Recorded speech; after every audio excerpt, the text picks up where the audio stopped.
नमस्कार, मी श्वेता अंकले. तरुण भारतच्या न्यूज बुलेटिन मध्ये आपल्या सर्वांचे स्वागत. आता पाहूया ठळक घडामोडी. ढिसाळ कारभारामुळे कोट्यवधींच्या विकास कामावर पाणी सोडण्याची वेळ महापालिकेवर आली आहे.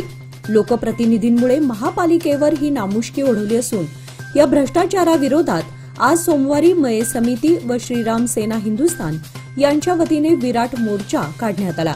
शहरातील सरदार्स मैदान येथून सुरू झालेल्या मोर्चामध्ये पालिकेच्या भ्रष्टाचार विरोधात जोरदार घोषणाबाजी व हातात फलक घेऊन युवक, नागरिक, माजी नगरसेवक सह महिला मोठ्या संख्येने सहभागी झाले होते.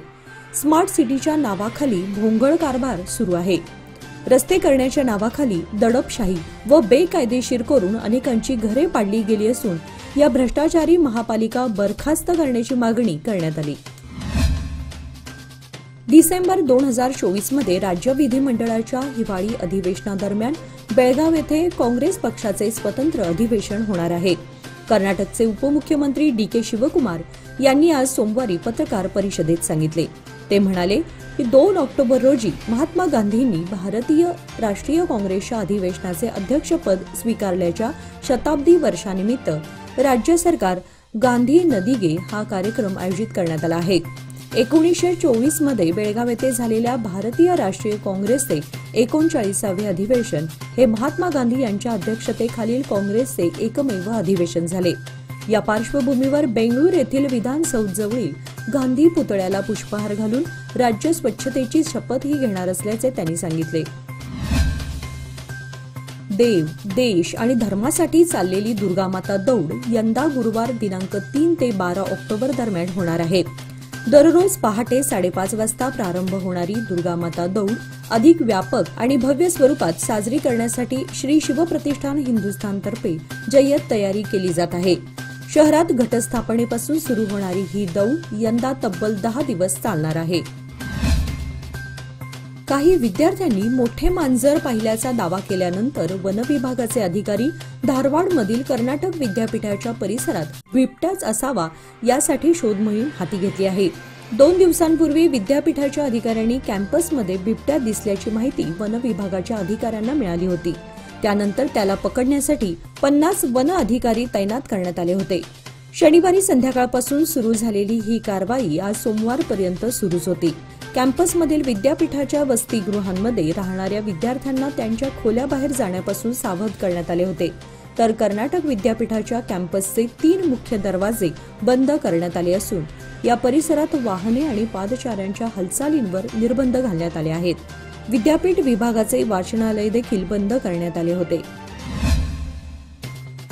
दुर्गवीर प्रतिष्ठान बेळगाव, चंदगड विभाग व दुर्गसेवा संस्था बेळगाव यांच्या संयुक्त विद्यमाने नवरात्रोत्सवानिमित्त बेळगावमधील भुईकोट किल्ल्याच्या तटबंदीची स्वच्छता करण्यात आली. रविवारी शिवप्रेमींनी तटबंदीवर पसरलेल्या वेली तसेच गवत बाजूला करून मूळ स्वरूपातील तटबंदी स्वच्छ केली. त्यांच्या या उपक्रमाचे शिवप्रेमींकडून कौतुक होत आहे. नवरात्रोत्सवात भुईकोट किल्ल्यातील दुर्गादेवीचा उत्सव साजरा केला जातो. त्यामुळे बेळगावसह परिसरातील नागरिक व लष्करी जवान दर्शनासाठी येत असतात. हा किल्ला लष्कराच्या ताब्यात असल्याने त्यांच्या परवानगीने आणि सहकार्याने तटबंदीची स्वच्छता करण्यात आली. तटबंदी शेजारीच खंदक असल्यामुळे जलपर्णी तसेच वेली मोठ्या प्रमाणात वाढत असतात. कुद्रोली श्री गोकर्णनाथ मंदिरात 3 ते 14 ऑक्टोबर दरम्यान मंगळूर दसरा महोत्सव होणार असल्याची माहिती मंदिराचे अध्यक्ष एच.एम. साईराम यांनी आज सोमवारी दिली आहे. ज्येष्ठ नेते जनार्दन पुजारी यांच्या हस्ते शारदा आणि नवदुर्गाच्या मूर्तींची प्रतिष्ठापना करून सुरुवात करण्यात येणार आहे. दसरा आणि नवरात्रोत्सवामध्ये लाखो भाविक सहभागी होण्याची अपेक्षा आहे. मंदिराने उत्सवाची सर्व व्यवस्था केली असल्याची माहिती साईराम यांनी पत्रकार परिषदेत दिली.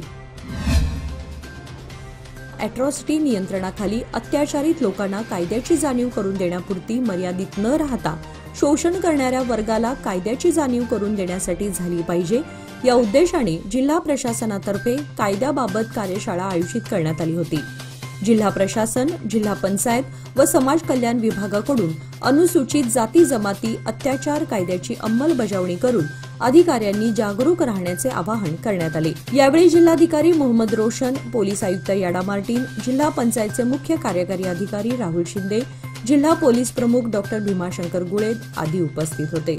कमी कालावधीत आकर्षक परतावा लोकमान्य सोसायटी सादर करीत आहे अनमोल आर्थिक ठेव योजना, जी देते तुमच्या गुंतवणुकीवर 10% परतावा, तेही फक्त 13 महिन्यांमध्ये. अधिक माहितीसाठी कॉल करा 1800-212-4050. योजना फक्त सभासदांकरता. नियमवाटी लागू. लोकमान्य, जिथे पैसा वाढतो आणि नातं वृद्धिंगत होतं. उज्ज्वल भविष्याच्या गुंतवणुकीची सुरुवात लोकमान्य सोसायटी सादर करीत आहे मान्सून ठेव योजना, जी देते तुमच्या गुंतवणुकीवर 10.25% परतावा, तेही फक्त 500 दिवसांमध्ये. अधिक माहितीसाठी कॉल करा 1800-212-4050. योजना फक्त सभासदांकरता. नियमवाटी लागू. लोकमान्य, जिथे पैसा वाढतो आणि नातं वृद्धिंगत होतं. जागतिक बाजारात सोने चांदीच्या बाजारात जबरदस्त तेजी बघायला मिळत आहे. सोन्याप्रमाणे चांदीचे भाव देखील मोठ्या प्रमाणात वाढत आहेत. चांदीची 1 लाख रुपयांकडे वाटचाल सुरू असून सप्टेंबर महिन्यामध्ये केवळ 1 दिवसामध्ये 3% जीएसटी सह शुद्ध चांदीचे प्रति किलो भाव वाढून 95,521 रुपयांवर पोहोचले आहेत. हे दर सातत्याने वाढत आहेत. वाढत्या दरानंतरही ग्राहकांची खरेदीही वाढतच असल्याचे सराफांचे मत आहे. महागाईचा वाढता दबाव आणि सर्वच औद्योगिक क्षेत्रामध्ये मागणी वाढल्यामुळे चांदीच्या किमतीमध्ये लक्षणीय वाढ झाली आहे. नवीन वर्षामध्ये औद्योगिक क्षेत्रात चांदीचा उपयोग मोठ्या प्रमाणात होऊ लागलाय. परिणामी चांदीच्या भावात हळूहळू वाढ होऊ लागली.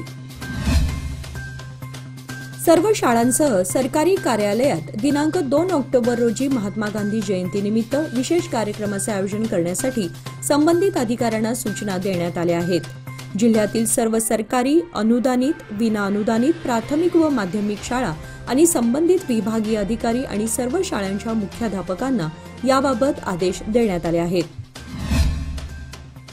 खानापूर बेळगाव महामार्गावरील गणेबैल येथील टोलनाका व्यवस्थापक आणि कर्मचाऱ्यांकडून गेल्या वर्षभरापासून मनमानी आणि उद्धटपणाची वागणूक सर्व प्रवाशांना देण्यात येत आहे. याबाबत वेळोवेळी सूचना करून देखील कर्मचाऱ्यांच्या वर्तनात सुधारणा झालेली नाही. रस्त्याचे काम अर्धवट असताना टोल आकारणी गेल्या 1.5 वर्षांपासून सुरू आहे. शेतकऱ्यांच्या शेतीची नुकसान भरपाई अद्याप देण्यात आलेली नसताना टोल आकारणी सुरू आहे. याबाबत गुरुवार दिनांक 3 ऑक्टोबर रोजी सकाळी 10 वाजता तालुक्यातील नागरिक आणि शेतकऱ्यांच्या वतीने गणेबैल येथील टोल नाक्यावर रास्ता रोको करणार असल्याचे केपी पाटील यांनी टोल नाका येथे पत्रकारांशी बोलताना सांगितले. 8 दिवसांपूर्वीच निकृष्ट आहारामुळे चर्चेत आलेल्या गुंजी सरकारी मराठी प्राथमिक शाळेमध्ये शनिवारी पालक एकवटले. विद्यार्थ्यांच्या गैरसोयीच्या मुद्द्यावर शिक्षक आणि एसडीएमसी कमिटीला पालकांनी धारेवर धरले. शैक्षणिक दर्जा, माध्यान्ह आहार, शिक्षक कमतरता, परिसर स्वच्छता आणि पाणी समस्या यावर मुख्यत्वे चर्चा केली असता यामध्ये शिक्षक आणि एसडीएमसी कमिटी यांचे पूर्णपणे शाळेकडे दुर्लक्ष असल्याचे दिसून आल्याने अनेक पालक संतप्त झाले. प्रवेशद्वारावरच कचऱ्याचे ढीग साचलेत. शाळा आवारामध्ये गवत झुडपे वाढली असून अनेक वेळा वर्गखोल्यांमध्ये साप आल्याचे आढळून आले. त्यामुळे येथील विद्यार्थी सुरक्षित आहेत का असा सवाल करण्यात आला. त्याचबरोबर माध्यान्ह आहारामध्ये झालेला हलगर्जीपणा यापुढे खपवून घेतला जाणार नाही असे सांगून शिक्षकांबरोबरच सुधारणा कमिटीने हे लक्ष घालून आहाराचा दर्जा सुधारण्याची गरज व्यक्त केली. सदलगा येथील वेदांत फाउंडेशन, समस्त दिगंबर जैन समाज आणि अंकली येथील पद्मावती डोळ्यांचा दवाखाना यांच्या संयुक्त विद्यमाने कल्याणोदय भवनामध्ये मोफत नेत्ररोग चिकित्सा शिबिर आयोजित करण्यात आले होते. यामध्ये 150 लाभार्थ्यांनी संधीचा लाभ घेतला. सकाळी 10 ते दुपारी 2 दरम्यान झालेल्या शिबिराचे उद्घाटन आचार्य शांतीसागर महाराज आणि आचार्य विद्यासागर महाराज यांचे रावसाहेब किनिंगे यांनी फोटोपूजन आणि श्रीफळ वाढवून केले. एकेकाळी येळ्ळूर गावचा मानबिंदू असणारा लक्ष्मी तलाव आज समस्यांच्या गर्तेत सापडला असून तो तळीरामांचा अड्डा बनलाय.